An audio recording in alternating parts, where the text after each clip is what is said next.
कहानी की शुरुआत होती है एक सुनसान रेगिस्तानी रास्ते से, जहां हम मलैरी को ड्राइव करते हुए देखते हैं।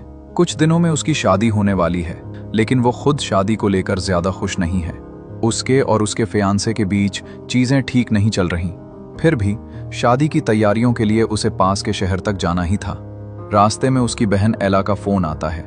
एला कहती है कि उसने अभी तक फ्लाइट बुक नहीं की, क्योंकि वो चाहती है कि मलैरी खुद सोचे क्या वो वाकई इस शादी से खुश है। मलैरी मुस्कुराकर हाँ कह देती है, लेकिन दिल में वो उलझी हुई है। कुछ देर बाद वो एक शॉर्टकट लेती है। सड़क अच्छी है और रास्ता भी छोटा। वो म्यूजिक सुनते हुए आगे बढ़ती है, लेकिन अचानक कार बीच रास्ते में बंद हो जाती है। वो बहुत कोशिश करती है, लेकिन कार स्टार्ट नहीं होती। ऊपर से फोन पर नेटवर्क भी नहीं है। मजबूरी में वो वहीं कार में बैठकर किसी मदद का इंतजार करने लगती है। उसी समय एनर्जी ड्रिंक का कैन फट जाता है और उसकी शर्ट खराब हो जाती है। वो पीछे जाकर कपड़े बदलने लगती है कि तभी एक लड़का अचानक सामने आ जाता है। मलैरी डर जाती है, लेकिन लड़का शांत स्वर में बोलता है। उसका नाम क्रिश्चियन है। उसकी शांत बातों से मलैरी को थोड़ी राहत मिलती है और वो सोचती है कि शायद भगवान ने मदद भेज ही दी। क्रिश्चियन कार ठीक करने लगता है, लेकिन मलैरी को अजीब सा डर भी महसूस हो रहा था। आखिर सामने वाला पूरी तरह अजनबी है। कुछ कोशिशों के बाद क्रिश्चियन कार स्टार्ट कर देता है। मलैरी काफी प्रभावित होती है और उसे पैसे ऑफर करती है, लेकिन वो मना कर देता है और सिर्फ सेफ ड्राइव कहकर जाने लगता है। मलैरी को बुरा लगता है। इतनी मदद करने के बाद वो लड़का अब पैदल जाएगा। इंसानियत में वो उसे लिफ्ट दे देती है। दोनों साथ सफर करने लगते हैं। शुरुआत में क्रिश्चियन सामान्य और सभ्य लगता है। मलैरी भी बताती है कि उसकी जल्द शादी होने वाली है, लेकिन धीरे धीरे क्रिश्चियन का असली रूप सामने आने लगता है। वो उससे फ्लर्ट करने लगता है, किस्मत वाला डायलॉग बोलता है कि हमारा मिलना शायद पहले से तय था। मलैरी को उसकी बातें अजीब लगती हैं।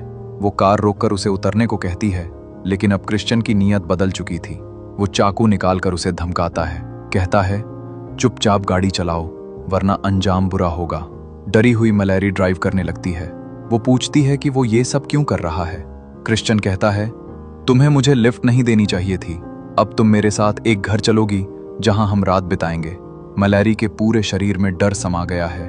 उसी समय उसे ध्यान आता है कि क्रिश्चियन सीट बेल्ट से सुरक्षित नहीं है और आगे एक तेज मोड़ है। वो अचानक स्पीड बढ़ाती है और कार को मोड़ पर खाई में गिरा देती है। कार उल्टी हो चुकी है और मलैरी उल्टी लटक रही है। उसका एक पैर सीट में बुरी तरह फंस गया है। दूसरी तरफ क्रिश्चियन सीट बेल्ट न होने के कारण कार से उछलकर बाहर गिर जाता है और बेहोश हो जाता है। मलैरी अपनी पूरी ताकत लगाकर पैर निकालने की कोशिश करती है, लेकिन पैर बुरी तरह फंस जाने के कारण वो हिल भी नहीं पाती। तभी उसे क्रिश्चियन का चाकू दिखता है। उसके होश में आने से पहले मलैरी बड़ी मुश्किल से चाकू पकड़ लेती है और छुपा लेती है। कुछ ही देर में क्रिश्चियन होश में आता है। वो मलैरी का फंसा हुआ पैर देखता है और मुस्कुराकर कहता है अगर निकल सकती हो तो खुद ही निकल जाओ, मैं मदद नहीं करूंगा। ये कहकर वो उसे वहीं छोड़कर चला जाता है। मलैरी मदद के लिए चिल्लाती है, लेकिन कार सड़क से काफी दूर गिर चुकी थी। रात हो जाती है, ठंड बढ़ जाती है। मलैरी कार में रखे कपड़े ओढ़ लेती है और कार का हीटर चलाती है, लेकिन वो जंगल में फंसी हुई है। जंगली जानवरों की आवाज आने लगती है। वो हेडलाइट बंद कर देती है ताकि जानवर उसकी ओर ना आए। किसी तरह रात गुजर जाती है। सुबह होती है। आसपास कुछ हिरन दिखते हैं जो खतरनाक नहीं थे। तभी क्रिश्चियन फिर लौट कर आता है, पूरी तरह सही सलामत। वो मलैरी की हालत देखकर खुश होता है, जैसे वो उसकी पीड़ा का मजा ले रहा हो। मलैरी पानी और खाने की भीख मांगती है। क्रिश्चियन उसकी हालत पर हंसता है। सामने बैठकर आराम से खाना खाता है और कहता है कुछ सवालों के जवाब दो तो खाना दूंगा। भूखी प्यासी मलैरी मजबूरी में तैयार हो जाती है।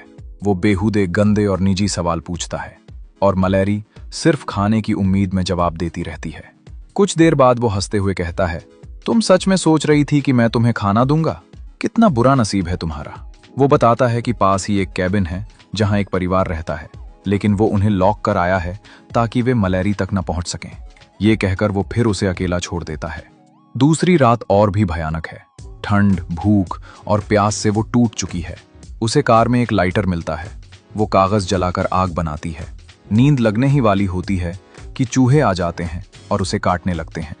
डर और गुस्से में वो एक चूहा मार देती है। फिर उसे समझ आता है कम से कम अब खाने के लिए कुछ तो है। वो आग पर चूहा भूनकर खाती है।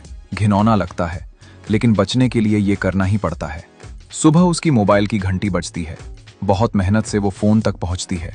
उम्मीद की एक किरण दिखाई देती है, लेकिन तभी क्रिश्चियन फिर आ जाता है। वो फोन छीनकर तोड़ देता है, फिर बैग से हैमर और ब्लेड निकालकर कहता है, ये ब्लेड ले लो, अपनी टांग काट दो, यही आखिरी चांस है, वरना यही मर जाओगी। मलैरी रोते हुए उससे मदद मांगती है और वादा करती है कि वो किसी को नहीं बताएगी, लेकिन वो हंसता हुआ चला जाता है। मलैरी कोशिश करती है, लेकिन अपने ही पैर को काटना उसके बस में नहीं होता। तीसरी रात भारी बारिश शुरू हो जाती है। उसे राहत मिलती है। वो बारिश का पानी पीकर अपनी प्यास बुझाती है। रेडियो में खबर आती है कि बारिश से मुख्य सड़क बंद हो गई है और अब लोग शॉर्टकट रोड से आ रहे हैं। मलैरी चिल्लाना शुरू करती है। कुछ देर बाद एक कार रुकती है, लेकिन वो क्रिश्चियन की कार थी। वो पास आता है। मलैरी झट से चाकू लेकर मरा हुआ बनने का नाटक करती है। क्रिश्चियन उसे चेक करने झुकता है और उसी पल मलैरी उस पर हमला कर देती है। वो उसकी कार की चाबी छीनकर कार को लॉक कर देती है और सायरन ऑन कर देती है ताकि लोग रुकें। लेकिन क्रिश्चियन रोड पर जाकर सायरन बंद कर देता है और मासूम बनने का नाटक करता है। तभी एक पुलिस अधिकारी आता है। मलैरी पत्थर से आवाज करके ध्यान खींचने की कोशिश करती है, लेकिन भारी बारिश के कारण पुलिस वाला कुछ नहीं सुन पाता और क्रिश्चियन उसके साथ चल देता है। डूबती हुई मलैरी अकेली रह जाती है। बारिश रुकती नहीं, पानी बढ़ता रहता है और कार नदी की ओर खिसकने लगती है। कुछ ही मिनटों में कार नदी में गिर जाती है। पानी के दबाव से उसकी फंसी हुई टांग कट जाती है और मलैरी किसी तरह तैरकर बाहर आ जाती है। अब वो खून बह रहा है, कमजोर है, लेकिन हार नहीं मान सकती। वो एक लकड़ी का सहारा लेती है और कीचड़ में चलते हुए उस कैबिन की ओर बढ़ती है जिसका जिक्र क्रिश्चियन ने किया था। कैबिन पहुंचते ही उसे एक लड़की की चीखें सुनाई देती हैं। रास्ते में एक बियर ट्रैप मिलता है, लेकिन वो उससे बच जाती है। खिड़की से झांक कर देखती है, एक छोटी बच्ची बंधी हुई है। दूसरे कमरे में वो देखती है कि क्रिश्चियन उस पुलिस वाले को बेरहमी से पीट रहा है और उसने उस घर के सारे लोगों को मार डाला है। सिर्फ वो बच्ची बची है। मलैरी को पुलिस की गन मिलती है। वो पहले बच्ची को छुड़ाती है। तभी क्रिश्चियन पुलिस का यूनिफॉर्म पहनकर कमरे में आता है। मलैरी उस पर गन तानती है, लेकिन वो झपट पड़ता है। भयंकर लड़ाई होती है। बच्ची मलैरी की मदद करती है। क्रिश्चियन गुस्से में पूरे घर में उसे ढूंढने लगता है। मलैरी छिपती है, लेकिन वो उसे पकड़ लेता है। किसी तरह वो उसे घायल करके भाग निकलती है। क्रिश्चियन बाहर आकर उसे ढूंढने लगता है और तभी मलैरी पीछे से हमला कर उसे बालकनी से नीचे गिरा देती है। गिरते समय उसका पैर एक बियर ट्रैप में फंस जाता है। अब चीखने की बारी उसकी थी। मलैरी बच्ची को साथ लेकर नीचे आती है। क्रिश्चियन दर्द से तड़प रहा है और निकल नहीं पा रहा। मलैरी उसकी तरफ बढ़कर कहती है, मदद चाहिए? तुमने भी मुझे एक ब्लेड दिया था, अब मैं तुम्हें तुम्हारा ही चाकू वापस दे रही हूं। अपनी टांग काट कर निकल जाओ, वरना तुम भी नहीं बचोगे। क्रिश्चियन सदमे में रह जाता है और मलैरी बच्ची को लेकर वहां से चली जाती है।